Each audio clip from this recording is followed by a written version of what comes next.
Well, we'll get started. So we're live. Thanks for tuning in, everyone, and welcome to our kind of newest webinar here on passive investing strategies. This episode is going to be hosted by Venture Capital, or co-hosted, I should say, with Rogers Capital and Techvestor. Kind of the content today, we're going to talk about why our investors prefer passive investing into Airbnbs, and how we're really outperforming the market in that space. So stoked to be joined again by Seif and Danny. I'll let them introduce themselves in a bit after I kind of go through some of the material today. But I figure for those joining, you're either probably an investor of ours, a potential investor, or you're just curious about, syndication, short-term rentals. Maybe you even want to stand up an Airbnb yourself. I think, whatever your background, you'll probably get a lot out of this session today. So looking forward to it. Here's kind of the coverage, though. Agenda-wise, you get a little bit of background on us, our story. We'll talk through kind of the big idea with the fund. What are the mechanics of the investment? So we've now raised two, or we're in the finish line for Fund 2 now, but we'll look back at performance from Fund 1. Why is this asset class advantageous when we talk about Airbnbs? How are we outperforming the market? And then we'll get to probably what most of you are most excited about, which is the numbers, right? How do we make you money? How much do we make you? How do we protect your money? And, hopefully if there's a lot of interest at the end here, what can you do to get involved? I'll point out again, because we're going to be letting people throughout into the session, we're going to carve out as much time as we can for live Q&A at the end of this. So please stick around if you have questions. We'll do like hand raising at the end and fire away. But we'll dive in. So again, we're your hosts. I'm Stephen Gary, principal over at Venture Capital, and I'm joined by CEO of Techvestor, Seif Kafagi, and Danny Rogers from Rogers Capital. So for those who don't know us, I think we can start out with a little bit of a brief background on our story, because I think probably relevant to why we're in the space and why this matters, right? So myself, I spent the last 8 years or so in tech. I was an entrepreneur prior to that for a handful of years, but really didn't find my way into real estate until about 4 years ago. I built what I think of as a really well-diversified investment portfolio, but real estate was kind of this constantly missing piece. And that was due to a pain that I would imagine a lot of you on the call have experienced, which is just time, right? I wanted to do it. I was interested, but even if I had the skills and knowledge to kind of stand up and manage my own Airbnb, I was a full-time exec at a cybersecurity firm. So I had good money, good income, but I was working 16-hour days, and those just don't match up. So as we kind of geared to take that company public, I was introduced to the magical world of real estate syndications, which is, again, what this structure looks like for those who are unfamiliar. It really gives you the opportunity to invest, passively and get that exposure into the real estate world. So I met Sam Silverman, a mutual friend of all three of ours. He is now co-GP at Techvestor over with Seif. So when he introduced me here and I saw what these guys were doing, it blew me away. No one's doing this in the short-term rental market, and it was just kind of a no-brainer. So I got involved in Fund 1 last year, made a couple investments, and that's how Danny and I met.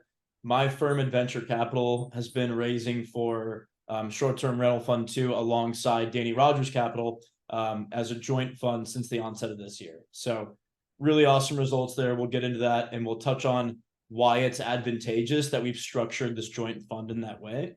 But that's just a bit about my journey. I think overall, Venture Capital is about making these kind of passive real estate investment opportunities easy to the working professional. And Danny, you've had a similar story, so maybe you give a little bit of your background before we get into Techvestor and jump in. Yeah, thanks, Stephen. So first, I just wanted to tell everybody, thanks so much for making the time to join us tonight. This is something we're really passionate about. We think we're on the brink of really a totally different asset class within the real estate market. And, thanks again, C, for joining us. This is very exciting. So brief background about myself. I've been in the medical sales space for about the last 4 years. And throughout that time, I've actually started acquiring my own rental property. So I own a total of about 25 units. And what I found out is that, many of you probably feel the same way if you've dabbled in real estate, is everything's pitched as a passive investment. But the reality is that so little of real estate is truly passive. And the amount of hours that I spend on the active management side is significant. So with that, about 2020, I started and kind of like Stephen found that syndication aspect of real estate. where you truly can be a passive investor in an opportunity. So since then, I've invested personally in multiple different syndications, multifamilies, this fund last year, again, this fund this year. But I launched Rogers Capital about 2 years ago. And really, the whole mission of Rogers Capital for me is to provide education for investors around real estate investments. I truly think it's one of the best. I've completely shifted my investment strategy. It's been great to be a part of. And I'm super passionate about financial literacy in general. But with that, I'll pass it back over to Stephen. I'll keep admitting people, but so far we have everybody in. And Steve, actually, do you want to give your brief intro? Yeah, first and foremost, thank you guys for supporting us, partnering with us, and taking this crazy journey that we're taking in this space. But I'm Steve. I'm one of the CEO. I am the CEO and co-founder over at Techvestor. As Stephen and Danny have shared, we're kind of one of the crazy ones to go do short-term rentals at scale and find a way to make it work. And well, it's been working here for a few years, going well.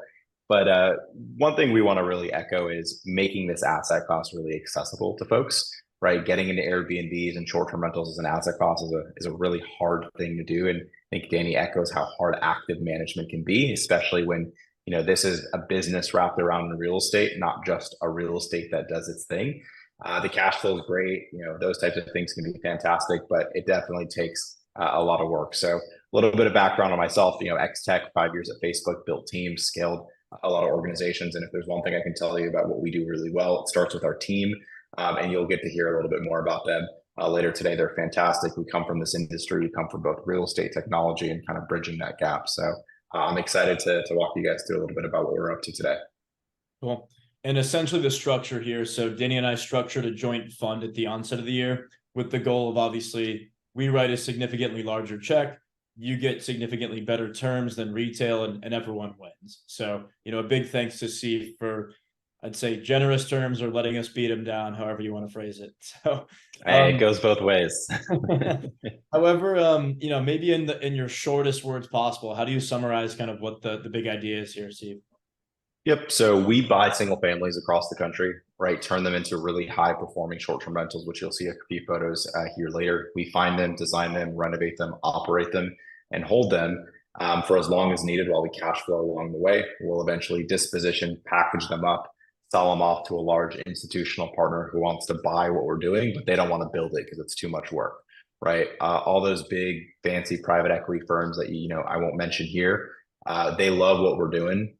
They love real estate as itself. They love cash flow that comes from it. They love yield, but they can't go buy one property, one brick at a time, right? So the value we're doing, that sweat equity, that's what we're going to get rewarded for here over the course of the next 4, 5, 6, 7 years. Sure.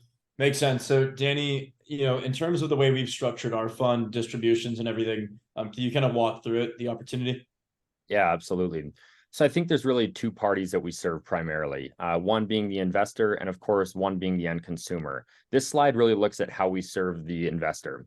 So like we said, syndications are one where, as a limited partner, you do have 100% passive investment in the opportunity. There's no decision making on your part. Cash flow is paid out quarterly after the first 6 months. There's no asset under management fees. As a limited partner, you maintain 100% of your tax benefits pro rata to your investment. You immediately have diversification in over 100 properties across the country. Last year, we managed Fund 1. Fund 2 is already outperforming where Fund 1 was last year. And this is a huge piece that really can't go underspoken, but as an LP, you have zero liability on loans and lending. That's something very different from being an active investor. And, we have conversations with people who are writing these larger checks, that's $500,000 to $1 million. But we also have people who are starting, and this is their first opportunity into a real estate investment. So you can get started for as little as $50,000. And we have a little bit of flexibility due to the large check size that we're writing Techvestor in total. So we really want to work with everyone. As we switch to the next slide, I think the second group of people that we serve is families and the end consumers, whether they're business travelers, groups of friends. And, Steve, handing it over to you, one of my favorite stories is the whiteboard story. Do you mind sharing that with everybody? Yeah, so I can't remember exactly when this was, but it was one of our first properties that we ever launched. It was actually in Scottsdale, and our Scottsdale homes very much look and feel like resorts. And we had a little girl take a photo about what she with her grandpa, and she posted it to the whiteboard. And next to it, she said, "Thank you so much for allowing me to have a really great time." Right. And from the photo, you could generally see that the grandpa wasn't probably in the best shape. It seemed like they had come together, right, and traveled to this location. And we got this photo of the photo from our cleaner. And when we went back and even looked at the data, because yes, we collect a ton of data, we realized that we serve larger groups. We serve families first, right? And even the ways we were amenitizing our homes, the memories we were providing, the experiences we were crafting, it's not just an investment, right? And I think oftentimes investments feel better when the end consumer is also rewarded. So that was a really great feel good moment for us as a company. Yeah, that's awesome. And it's funny, I actually had an investor join last round, and he sent me an Instagram picture from one of his friends from high school that he hasn't talked to in like over 5 years. And it was this bachelorette party that was all enjoying the pool in Scottsdale. And it was like, dude, this is the investment we just got into. And I think that's one of the biggest things, right? Like, this is fun. Short-term rentals are fun. They create experiences. The market and what people desire is all about the experience now. So then kind of ending, as we move into what the exit looks like, we've obviously had multiple conversations on what that could be. You've talked to multiple different potential buyers that are already interested because they do understand how much work goes into this and they have no desire to build it. And of course, we're crushing the metrics, which we'll get into later, but walk us through what does the exit look like? What are the possibilities? Yeah, I think as someone once told me, it's one of those private equity firms that has a color in a rock, right? Might come through and say, "Hey, like we really want to buy this." And in speaking to larger institutions, the thesis, like I said, has always been the same. It's we don't really have an interest in building this because they don't really have the time, energy, resources, or want to spend the ability and distributed capital efforts, right? You're talking about institutions who got to drop $100 million a week, right, to make things interesting, or oftentimes a day. And the ability for us to do all this grunt work is very much like if you're familiar with multifamily or apartment building investing, what we're doing is the value add component of a portfolio, right? We're doing something, bringing it to a level of stabilization. And whether it's an institutional exit or a retail exit, which we had 8 exits in our first fund already, and those kind of just flew off the shelf, right? We tested that as a theory. And so I think we're going to have some really great options here as we pursue that outcome. And the great thing here, people always ask, is what happens if you can't sell? Because we're doing something that's never really been done before, right? That's the reality. No one's trying to scale a short-term rental portfolio to this level of scaling. The reality is we have a great cash flowing asset on our hands with fixed rate debt. No one's going to force us to sell, right? Worst case, we continue to hold for a little bit longer, cash flow a little bit longer. And I haven't heard many people tell me that little cash flow didn't hurt too often, right? So I think we can navigate the world as it comes. Yeah, and you touched on this, Seif, before, but the underwriting that Techvestor has done is extremely conservative. Do you mind we already touched on it a little bit. What are the cap rates that we underwrote all the exits at, and what did we sell at, and what have you seen STRs selling for? Yeah, so we sold our 8 between a 5.5 and a 6.5 cap on exits. At the time, interest rates were fluctuating between about a 6.5 and a 7.5. And we underwrite for roughly about a 7 cap on exit, but these were exits that we had on an individual basis, right?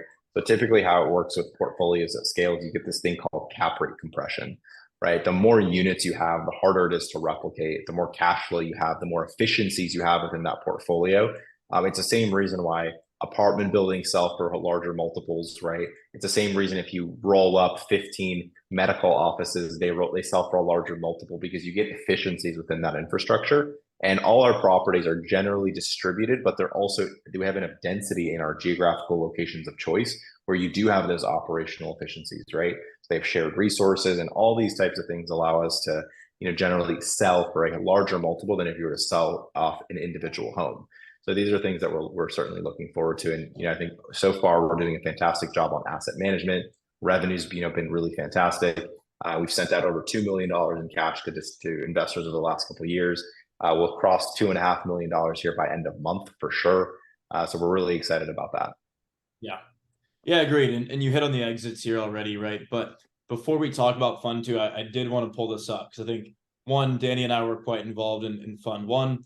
But I think it goes without saying that raising 37 million in the first go at this and acquiring 80 properties is no small feat. And what you just alluded to, Steve, I'm pretty sure Yahoo Finance just did a piece on this, on how quickly we scaled up that cash flow distribution and really beat projections there. So for those on the call right now who are either investor of mine or already involved in fund two, as we kind of gear up for that side of the house, it's going to be really fun as well, right? We want to get cash back in your pockets quick, and looks like we'll be doing that. So as I shift over to some metrics on both funds, I just want to give a bit of a recap. Looking at 1 and 2, we're in aggregate now 10 plus markets, 120 properties. We've got hundreds of investors now and over 3,000 reviews on Airbnb, et cetera. So at the end of the day, like, we are certainly on the map. The performance has been visible. And, I think this really only scratches the surface with the level of transparency that,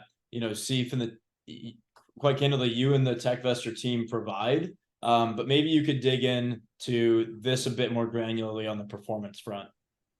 Yeah, certainly. So what you're looking at here is what many investors have told us looks like a short-term rental ETF. So we can't use those terms legally, but we joke about it because it's exactly what this is. It's a diversified portfolio of properties. Each column is the month. Each row is a property. And like any good ETF or a normalized ETF, you have months that you do really well, and you have months where you lose a little bit of money, right? But on a blended basis, we're trending towards about a 9.6% annualized cash on cash. I cannot stress the importance and value that our team brings. Our head of asset management comes from Vacasa, right, which is one of the largest, if not the largest, short-term rental property manager in the country, and one of the only ones to ever go public. Our head of data is fantastic. Our head of revenue is fantastic. We have significant operational advantages on the ground, led by our head of operational infrastructure. All these people contribute to what we call, right, asset management of this asset class, because it is a business first and real estate second. So, as you kind of look at these, obviously some of these properties have seasonality a little bit more than others, and that's another great value that we get in a portfolio.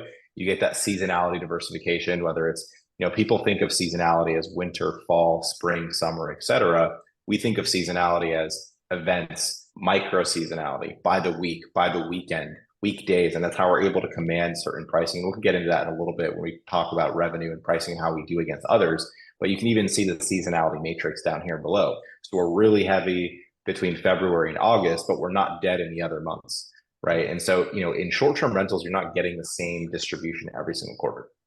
That's just not how it works. You have peaks and you have valleys, but the value of doing a diversified portfolio is, we buy in Scottsdale, for example, which is, high season is January, February, March, April, etc. But then it's really hot in the summer. So we also have summer destinations in our portfolio that balance that out. So this is a really good snapshot of kind of what to expect on an annualized basis. And I actually think this is just the beginning. I think we have a pretty strong shot here at 11, 12, 13% cash on cash with, a few optimizations and stabilization, even just with inflation over the next year or two. Yeah, and the level of transparency here is significant, right? I mean, obviously performance metrics like that don't go unnoticed. We already talked about the $2 million in cash distributions to investors, but what's your favorite press appearance to this point? I feel like every time I look at LinkedIn, there's another podcast or another, large business article.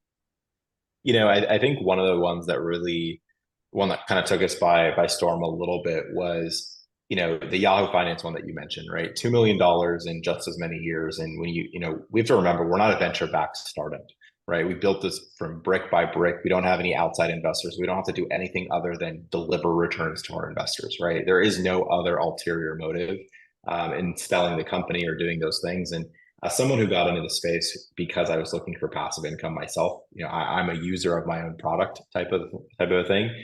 And knowing the team that's behind it, putting $2 million plus in people's pockets is meaningful, especially during times of, as some people may see it, as uncertainty or tougher times or thoughts of a recession. And, I think we're trying to set the status quo that there is success in real estate these days. You just got to look a little bit deeper. Of course. And, as a direct result, this has attracted a lot of talent, right? So we, Steven and I both mentioned Sam Silverman. Obviously, he's come on board now as a GP with Techvestor, but tell us about the team you put together. Yeah, I mean, look, you have everyone from Josh. who, was previously with D.R. Horton, one of the largest single family tract builders in the space. We have an incredibly strong operational arm on the ground. It's probably one of our secret advantages to how we're able to unlock the ability to kind of, how do we do this is a question we get all the time. How is this supposed to scale? You have folks, I'm ex Facebook, Sabrina's ex Apple, bringing the worlds of technology right into the place. Even our advisors come from places like AirDNA, right? Is one of the largest, if not the largest, short-term rental data analytics firm in the space. And we have a few other advisors that are likely going to join our advisory board. We're in the final stage of finalizing that, but these are folks who have, really been in this industry for, decades, if not longer, and have scaled not just portfolios, but companies to billions and billions of dollars. So I think a lot of folks in this space and are joining not only our team, but are joining our bench. And I think having that bench as being this industry's infancy, I think is going to really lead to a really positive outcome. Yeah, I mean, what you put together, quite honestly, it's impressive, and it's really incredible the short period of time. So why STRs? I mean, why capitalize on this asset class? Yeah, I think for us, we were users first, right? When I was at Facebook, I spent 5 years building teams and infrastructure, and part of my job was to recruit people to Facebook insert city here, right? Boston, New York, wherever it was. And, when you're talking to that family in Dayton, Ohio, who's, family of four, see the Facebook brand name, see the benefits, see the compensation, it's like an easy decision, right? The question wasn't, the company or the compensation. It was, what's my family going to do there? What's life going to look like? And so part of the experience was, let me live in each of these cities for a week in a different single family house and see what the experience was like. And I used Airbnb to do so. And when you'd walk in and actually stay in these properties, the properties were pretty poorly done, pretty done, dungy looking, and just, it wasn't really hospitable and really in any way, and didn't make you want to come back. And I asked myself why this was happening. I'd eventually meet Sabrina, and she was showing me how much her Airbnbs could make and how she was running them. And I was like, no, you don't understand. Like, this is not my experience. And of course, everyone's had that poor Airbnb experience. And I would move over back to hotels. But then as I would continue to become a father and travel with groups, hotels just weren't the right option, right? And so we asked ourselves, how can we scale this asset class? We built software around this asset class, and demand was pretty high.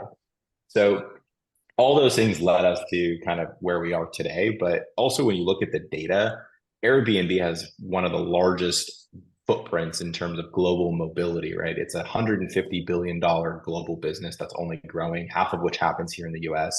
And even more so post-pandemic, right? Demand pacing is up, meaning people are not only moving around more often, they're planning to move around more often, right? Which is a psychological shift in behavior. The number of bookings, the number of nights, and the best thing that I love about this industry are 3 words. It's mom and pop. And while I very much love and respect mom and pop investors, it offers the opportunity to invest in a fragmented space for the right operator and the right team with the right technology to come in and execute a well-defined plan. And that's, I think, exactly what we're trying to do. Yeah, that's exactly it. I'll head on that here in a second. Danny, real quick check. Do you want to see if there's anyone in the waiting room? Yeah, we're good. Everybody's logged in. Cool. So I think, I get asked this question all the time, and to that point, Steve, why can't I just go do this myself? And the answer is that you can, but it's extremely difficult on your own or even as a small shop. So in 2 years of looking at the competition, primarily mom and pops or do-it-yourself operators, like, what have we learned there about the competition? So before I even describe what's on screen right now, I want to share a tweet that I actually read. I think it was earlier this week. One of the larger data analytics firms did a study or asked their users some questions. They asked how many hours did it take to stand up your Airbnb, and how many hours do you spend per week operating it? The numbers would stifle you. 70 hours per week to stand it up and 7 hours per week to operate it. Now, granted, are they operating it efficiently? Probably not, right? But those numbers were like eye-opening, and that's exactly the type of thing that we compete against, is the mom and pop owner, right? The person who's got a W-2 job, many of us on the screen today, but this isn't your strength, right? Your strength isn't running and operating, finding the right property, operating it with great revenue, with great operational X management. What design are you going to put, digging into the data, building those efficiencies, attracting the right, you can't attract capital because you got 1 or 2 properties, right? You don't have an infrastructure large enough to actually drive this effective change. And I think in this space, Airbnb and, short-term rentals as a whole, it's a pre-institutionalized asset. where, this is our competition. In fact, many people tell me this looks like a dorm room. And that's the reality, right? This looks like a dorm room, unless you want to stay in a dorm room. Most people don't these days. But we also focus on these larger experiential homes that have incredible amenities. And you're about to see some of those photos here, right? Like, mini golf and golf simulators and pickleball courts and fire pits and basketball courts and pools and cornhole, giant Jenga, incredibly well designed, well thought out spaces.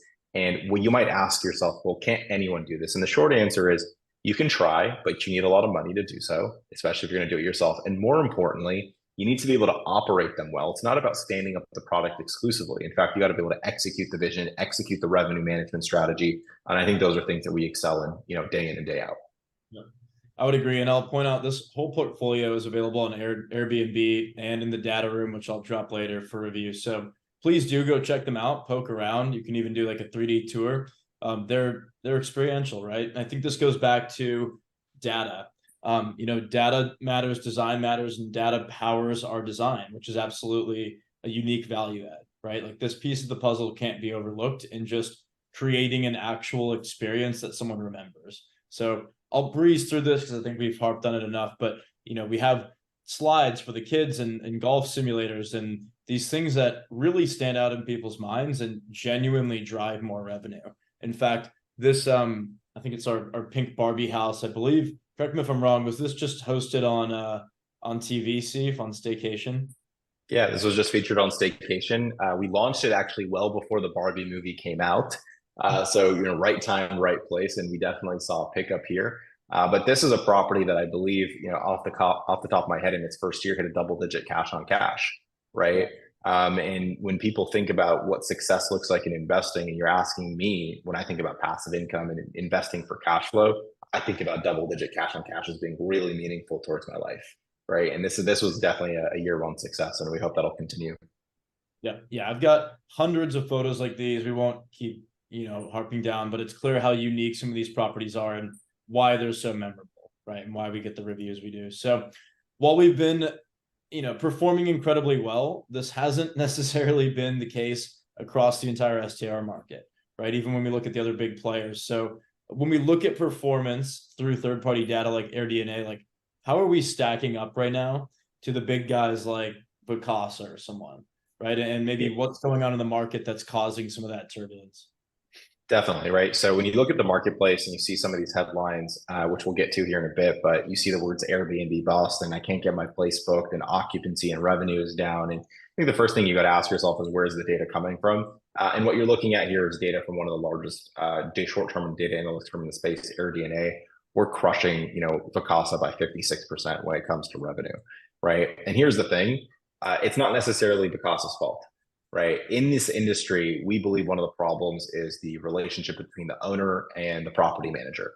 Right. So Vacasa can only do as much as what they're handed to from an owner who may not necessarily have bought in the right property, designed it in the right way, kept it up and maintained it. So with us, we're vertically integrated. We do everything end to end, which allows us to drive the performance that you're seeing on screen. It allows us to reduce our ongoing capital expenses. It allows us to host tens of thousands of guests. It allows us to make decisions in real time from acquisition to who we hire, to how we operate, to how we design, right? And all these things go through a 16-point checklist that allow us to understand what to do, when to do it. I can't stress how much data we collect on a day in and day out basis. Every decision is made with logic. The industry is used to being made decisions based on emotion. And if you ask me in the investment world, oftentimes data will always outwin in a logic versus emotional type outcome. Now, Steve, we skip past it, but looking at Superhost Labs and really talking about how we compete against people like Vacasa, obviously Superhost Labs wasn't the initial plan. We didn't plan on going entirely for fully vertically integrated, but that's where we are today. So tell us how you made that decision to build that team out. Yeah, I mean, this was Q4 of 2021. We had just raised our first $7 million in 30 days, right? It was, we were coming off a high thinking product market fit, everything was perfect. And, we were going to hire other service providers to do the renovations, the property management, the things that we didn't want to do. We wanted to be this tech forward company that, you know, could scale real easily. And we were quickly disappointed. The market changed, right?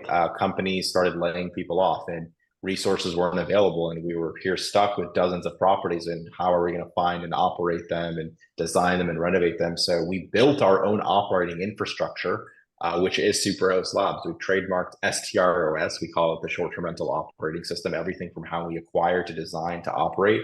And in retrospect, I don't think we could have done it in any other way, right? I think this is one of our biggest competitive advantages today, that we control the entire spectrum. But this even goes to show you how quickly things can change and what kind of team we have here that can pull this off, right? Overnight, I remember the day like it was yesterday. It was December 30th or the 31st of 2021. And we're sitting there and we're like, shit, what are we going to do? Right. And this is the reality of investing in real estate and investing in anything just in general, right? Is, you know, anyone, you can read these stories about fantastic outcomes, but let's talk about the journey to get there. And if you're going to invest with anyone, right, you want leaders in place, you want talent in place who can navigate the problems that will come up. Because I assure you, no business goes to plan, and ours didn't either. Right. And so if that's something that is meaningful to you, I think you'll find that we have a really great leadership team to go out and pull that off. Yeah, so in the next slide, Steven's going to touch a little bit on how the acquisition process is different and how you brought data in. But just looking at this map across the country, you know, what have been our most successful markets so far? What are the markets that we're launching into as we close out 2023, and what's on the horizon? Yeah, I mean, so look, we're in 10 plus markets today. You know, with certain levels of density. We're in places like the Poconos in Pennsylvania, which many of you may not even be aware of is even a place on Earth. But a lot of the East Coast actually does. And those are the types of tier 2 markets that we look for. We're in places like Scottsdale, Arizona, Clearwater, Florida, Panama City Beach, in Florida, Memphis, Tennessee, Blue Ridge, Georgia, Branson, Missouri, Galena, Illinois, McGaheysville, Virginia, right? We're looking also into the outskirts of Asheville, North Carolina as an intriguing market where we have some interest right now. And what you see to the left here is generally our typical buy box, right?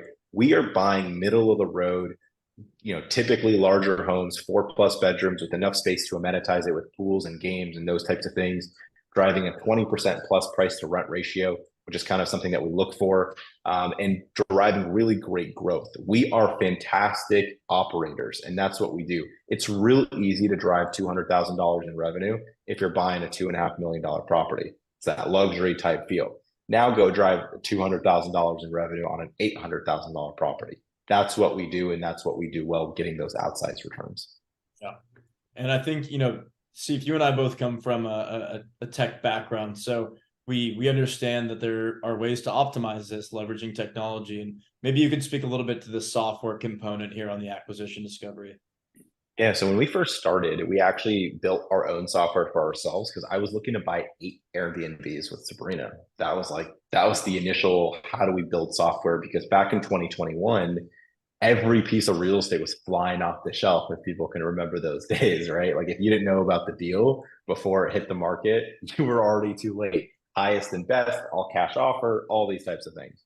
So we built software so we can underwrite properties faster. And you know what we learned is about 96% of properties don't even work financially, just on a straight numbers basis. And then we shortly positioned that over into a managed service, which then eventually led into our fund structure. But what you see here is our softwares and our technology and our inputs and our portfolio composition and planning and our people allow us to understand what to buy, where to buy it, understanding these top line numbers. Is it in a regulatory zone or not? We're market mapping 257 local markets at any given time, right? To better understand and collect not only supply and demand short-term rental data, but physical real estate data to understand, can we buy 20 in this market? It's not about buying one, can we buy 20, right? Because I want density, I want efficiencies, I want the ability to hire labor and spread that cost out over a number of properties so we can drive that outsized performance, so we can move the needle, right? These are the things that we're thinking about, and we build software and technology and leverage a ton of data to make these decisions on a day in and day out basis. Right. And, you know, we already touched on kind of the 16-point strategy, but I laugh looking back at a few of these metrics, like the 200 plus ADRs, and we're smashing that right at 400 plus. So there's a lot of the strategy that I think we've been able to optimize, but I do want to keep the pace here. You know, for those who may have joined part of the way through, our current fund is taking on investors in 2 final rounds, right? So for Fund 2, we'll be raising through October 15th and then again through December 1st. The kind of quick and easy on the numbers here, 50K minimum. Again, we project a 4 to 5 year hold, which we're almost a year into. We pass along the tax benefits to you, and you get a quarterly distribution direct to your bank account. So the way that shakes down is, we're creeping up on a 12% cash on cash yield, and annualize them with the velocity of compounded growth that's over 18%, right? So really strong investment profile. We're not taking an AUM fee, and we give you some flexibility into how you actually invest that, whether it's a trust entity, et cetera. So maybe Danny, do you want to share a little bit on kind of our split structure here? Yeah, absolutely. So this really is where Stephen and I have partnered directly with Techvestor and negotiate the best possible deal for our investors. So for those of you who are new to real estate syndications, I'm just going to give a brief overview as we look at the numbers. We're offering a 9% preferred return, which basically means the first 9% of all profit goes to you as an investor. After the 9%, it then goes to a GPLP split and waterfall, which is 65-35. So as an investor, you maintain 65% of every dollar after that first 9%. And I'm someone, when I think about the big picture, I really think about incentives. And the reason I love real estate investing is that as a GP, Techvestor, Seif, Sabrina, all the co-founders, no one's making money until after the investors made the first 9%. And then after, they only get 35 cents of every dollar after that. So the upside potential for this as an investor, everybody's aligned from an incentive aspect. The GPs, all the founders want this to perform at its max potential, which of course delivers an even better return for you. Seif, is there anything you want to add here before we flip to the next slide? Yeah, I think the biggest thing I would add here is how great these terms are, right? One of the reasons Stephen and Danny can offer these fantastic terms is because of that group level investing, right? And I can't reiterate how awesome it is that the world allows us to do this. So if you're someone who's considered investing in this asset class, thinks that this is interesting, this is a really great offer, right? In terms of the split that you're getting between them and between us. And I think we're excited for the journey to come, but I mean, having a 9% pref is can't really find that these days. Yeah. And I want to get into the meat. There's a few things on risk mitigation I want to hit on. So maybe quickly touch on this, Danny, and then let's jump into that side, right? Yeah, we want to leave time for questions. So let's just focus on the center of the screen here, basically visualizing a $100,000 investment. What does this look like for you as an investor?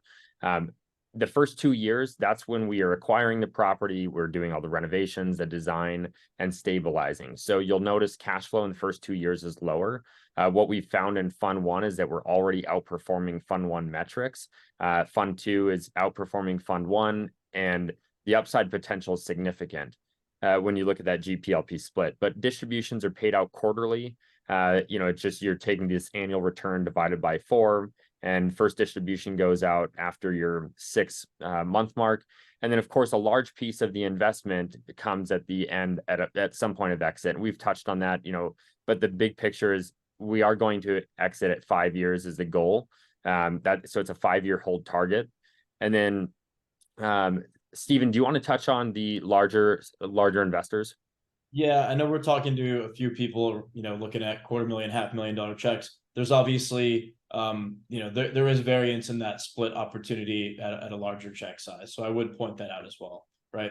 Now, all of that said and done, again, we'll make this available to everyone for some of the minutia of the numbers there. But for those who are excited at this point, I'm sure one of your burning questions, is what are the risks? How can I kind of protect the downside? So, Seif, what can you share about our acquisition, finance, and lending strategy and how we've maybe turned some of that risk mitigation into an advantage?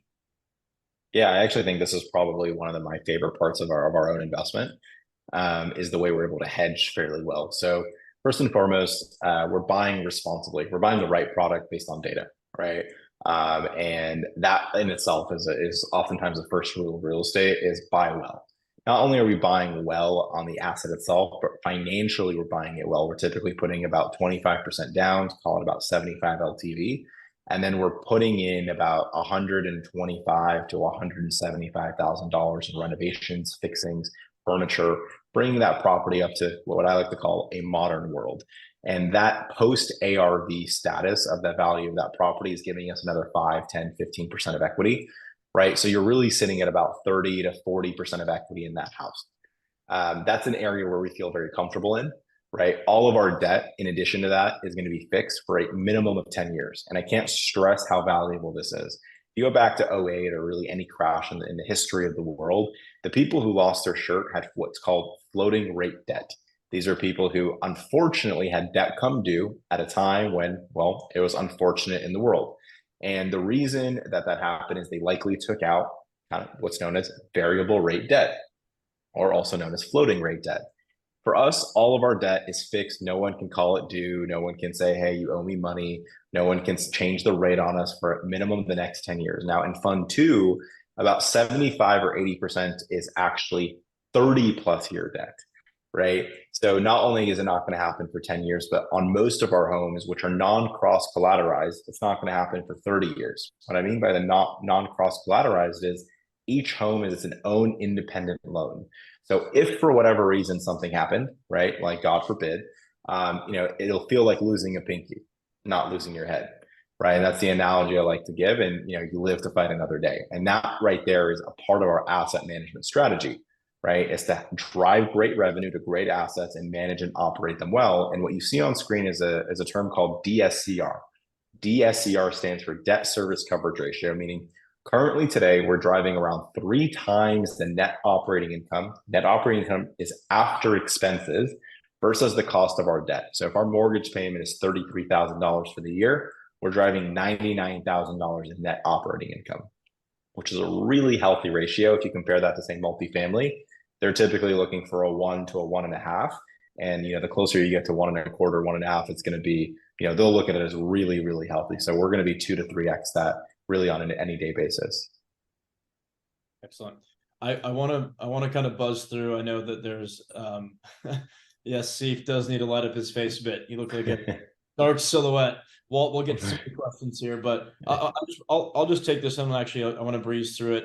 Essentially we're forwarding the bonus depreciation. So everything that we're able to build in from a cost seg analysis, basically maximizing depreciation tax benefits, is flowed down to the investor. So on a $100K investment, that might look like, $35,000, $40,000 of passive losses that can be put towards other losses there, right? So there's certainly a tax advantage. I can see at least one CPA on the call, including mine. I am not a CPA or a financial advisor, so ask your advisor on how to do that specifically, but there is an advantage there. And I'd mention this as well, I guess, just, outside of the advantages on the tax front, we do create this kind of secondary advantage pool, which is a bit unique in that you can stay in any of our properties. It does not harm the fund in terms of our actual, take home, because at the end of the day, we're just cutting out the middleman in Airbnb and VRBO. So email our concierge. I know Danny's had friends stay in these properties. I've got family staying in these properties soon. But having utility is quite unique in a passive investment. So it's not something you get with a debt fund, RV fund, ATM fund, multifamily, et cetera, right? Like you're literally can enjoy these yourself. And I think that creates a bit of a more fun investor experience. Apologies for picking up the pace, but I want to leave time for questions. Hopefully by now we've got a lot of the audience excited. For some of you, maybe not, and that's fine too. I think our first priority is always going to be, making sure an investment is appropriate for you, right? Like Danny and I both run real estate investment firms. We'll have other projects. So if this isn't the one, we'll probably have something that aligns to your needs down the line. But for those on the fence, please take us up on a one-to-one meeting. For those who are ready to make the jump, here's kind of what you need to know, right? We make it really easy.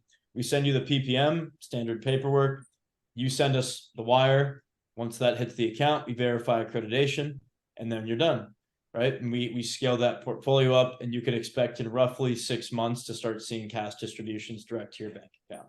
So those are the steps. Like we mentioned, we're taking it on investors through December 15th, and then, sorry, I keep saying that, October 15th, and then December 1st. So 2 more rounds in Fund 2, although we'll almost certainly be raising another fund next year. And I just want to point out, we don't disappear after that, right? We've got some current LPs on the call of mine who can surely attest to this, that I'm constantly putting out updates, if not too many. But we use a platform called InvestNext, where you can easily track distributions and performance. as well as kind of gain access on, future projects. And when we do, when Danny and I launch multifamily and debt funds and things like that, you've got first subscriber advantage, which is important. So with all that said, before we open it up to questions, I just want to say a huge thank you to those who did attend. We will send this recording out. Steve, it's always a pleasure to work with you, and thanks for joining us today. And Danny and I have had so much fun in this fund, so we hope everybody does stick around. We've got our contact info over here, and I'll probably drop some other details in the chat as we're talking through. But without further ado, I want to move over to some questions from the audience. And Walt, you dropped a few here in the chat, so maybe did we answer your question on the K1 filings? And do you want to ask anything else when it comes to like physically who's looking at the acquisition side? Or do we still have Walt? Yeah, I mean, really quick while we're seeing if he's on from a K1 filing aspect. I'm here. I didn't have the audio on. Okay. The questions I asked in the chat have not been answered. Got it. So looking at the first what one, states do we operate in? So K1 recipients, Steve, what does that look like filing state tax returns in different states? Yep. So most states do require us to file on the state side specific for investors. And so we'll provide all those documents, and then you will need to elect a tax filing in that state if required. None of this obviously is tax advice. If and where we can do a consolidated K1, we do, right? And so those are things to make it easier. We have to file the same sort of painful taxes you do. So we totally get it. But we're going to try to keep that as simple for you as possible. And I think generally speaking, we typically expect most portfolios to be in somewhere between 4 and 6 markets, right? And when I say markets, I don't necessarily mean states. I mean 4 to 6 different markets. For example, in Florida, we might be in West Palm Beach and Clearwater. Those would both be in the state of Florida, but would be in completely different parts of Florida. So I think you can generally expect, markets to be in that range. Yep. And then do you want to talk a little bit about like physically doing some of the acquisition discovery and going on site? Yep. So we're a fairly well-distributed team. So a couple things. Sabrina, who's one of our general partners and co-founder, she lives in Scottsdale, right? So if you ever need to get physical eyes, we're there. We have market managers on our payroll in our markets. Think of these as general managers, like Uber has, right, for certain locations, especially in our core markets. We also leverage technology fairly well. Some of you may be familiar with a tool called Matterport. Matterport is really fantastic 3D technology that you can, someone goes and they can scan the whole house and you can walk it as if you're there. In fact, I think an example of that probably is in the data room that you guys can check out of a property that we've done. We also have inspection reports, multi-checks on those. So we're typically buying very well. Not only are our title companies clearing these, so our appraisal company, so is our lender, so is our general contractor, head of operations in-house. Right, these are all multi-step checks to actually do that. Cool. I want to pass it over to anyone else who has a question, and then we can come back to you, Walt. But I want to make sure we get to everybody.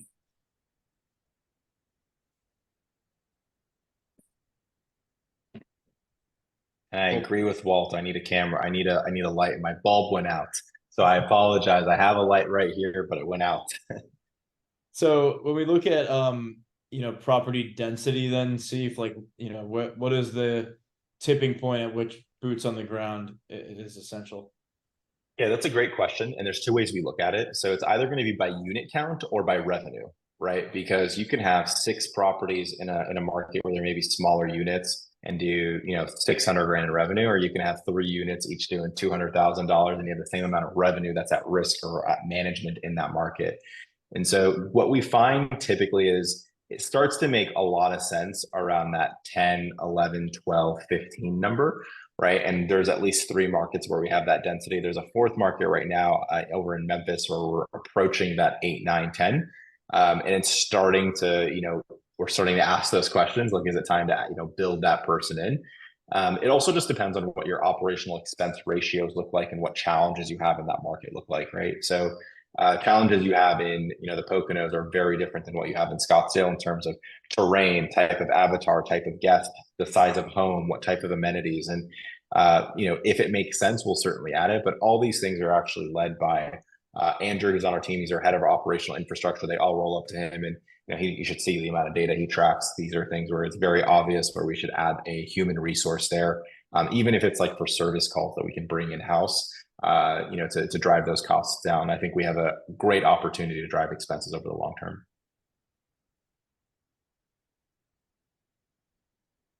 Any other questions? People could either raise hands in the chat or just come off mute. Either way.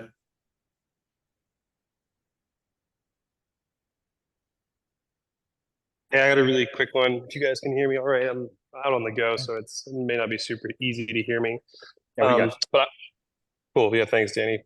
But yeah, I think the model of how Techvestor's grown is really cool. And it's nice that you guys have been able to kind of do that bootstrapped in almost way. But I'd be curious, what's your guys' burn as Techvestor monthly? Yep. So we're fully self-sustainable and profitable, right? So we run our operating company and you're investing in the propco, right? So our opco is designed to be a little bit profitable, right? And actually turn a profit. And you want that, right? One of the worst things you can have in this industry is a real estate operation that is burning too much cash and losing money, because at that point, your assets are at risk. The equity is at risk, right? And so our opco is built in a sense to really sustain itself, and is not hyper dependent on any other, third party revenue streams and those types of things. And the good news is, as we continue to scale and launch, our capital burn is marginal, right? You don't need 16 heads of management for 16 funds, right? You need one or two, right? So actually, as the foundation has grown over time, our burn has actually become less and less of a concern, right? If this was day one, we've never raised $1. These are things where, Sabrina and I back in the day definitely would have funded things out of pocket for a little bit longer, right? But we've been profitable since day one. And, we fully expect that to continue and self-sustain. Yeah. And I like the idea that it becomes more efficient over time as well. So that makes sense. Each fund benefits from each one another, right? Especially as we scale. Yeah, it almost compounds on itself. Well, really cool. That answers my question. Thank you. And Steve, while we're waiting on other questions, talk about where we're at from a pro forma standpoint on Fund 1 and how we're comparing to the metrics and maybe the impact that could have long-term for an investor. Yeah, so Fund 1 right now is trending around that 9.6, 9.7% cash on cash number. When you look at revenue in itself, we've really crushed that very well. And I think we've underestimated how well we can do on revenue. I also think we underestimated how expensive things can be in the last 24 months with inflation and those types of things. So where we have our biggest opportunity today is going to be able to drive down expenses, right? I think revenue will continue to pick up and continue to pace. We're seeing what we call same store revenue in terms of same store properties year over year grow on a double-digit annual basis for the most part across most properties, which is fantastic. But our biggest objective in the short term is how do we optimize those expenses? Because that's really how you unlock cash on cash. In fact, internally, we call this a rubber band, right? And I know this sounds really obvious, but if you pull a rubber band from two ends, you can actually stretch it much further than you can stretch it from one end, right? So you have one person who's driving a lot of revenue, one person who's driving expenses down, and it becomes a beautiful marriage over time. So I think those are things that we're very excited about. I think things that concern us over a longer period of time, of course, is the cost of debt. And I think it's naturally, cost of debt impacts and hurts everybody, right? It's inefficient capital markets. The good news for us is we have a higher than average cash flow yield, which allows us to really never be in a position of negative leverage, right? And those are things that, when rates come down, we can refinance. In fact, someone asked me the other day, they said, "Are you concerned about interest rates?" And I said, in the short term, maybe, but in the long term, hell no. And they were very, adamant of understanding why. And the reason is I'd much rather be on the side of hoarding assets today and refinancing later than the opposite, right? I firmly believe that assets will be worth significantly more in the future because I believe where we are today is you're either going to have to print more money or drop rates fast enough. And either way, the benefactor is going to be the person who already owns the asset, right? So I'd very much rather be in that capacity. Yeah, before we move off the topic of rates, then when we look at the average fixed interest rate in Fund 1, looks like Walt's curious on kind of the rate in the last 5 purchases. Can you speak to that? Yeah, I think you're seeing anywhere between a 7.5 and an 8 right now, which is going to be what you're getting on the retail side. We're able to get that on the commercial side because of our track record. Typically, you'd see commercial debt a little bit higher.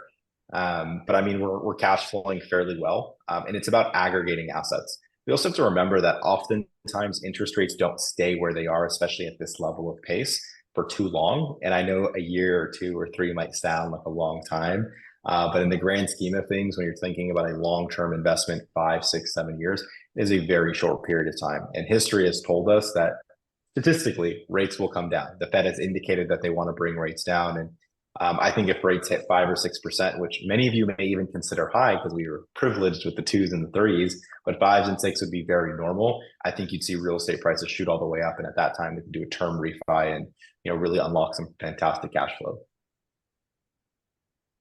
That's great. Does anybody else have any questions from the group? And then if not, I think we have one other in the chat.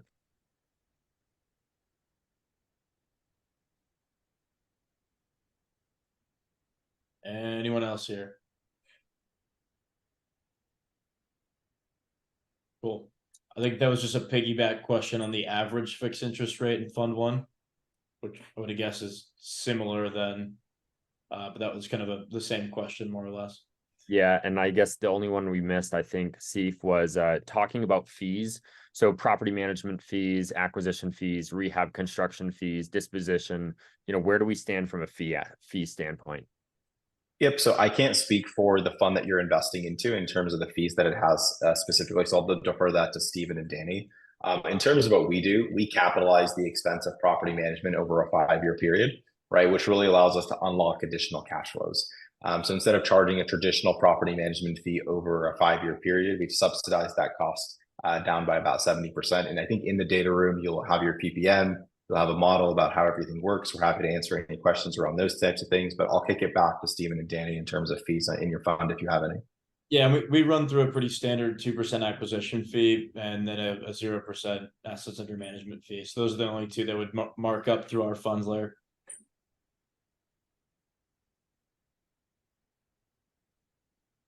Cool. Well, I know we're coming up on the hour.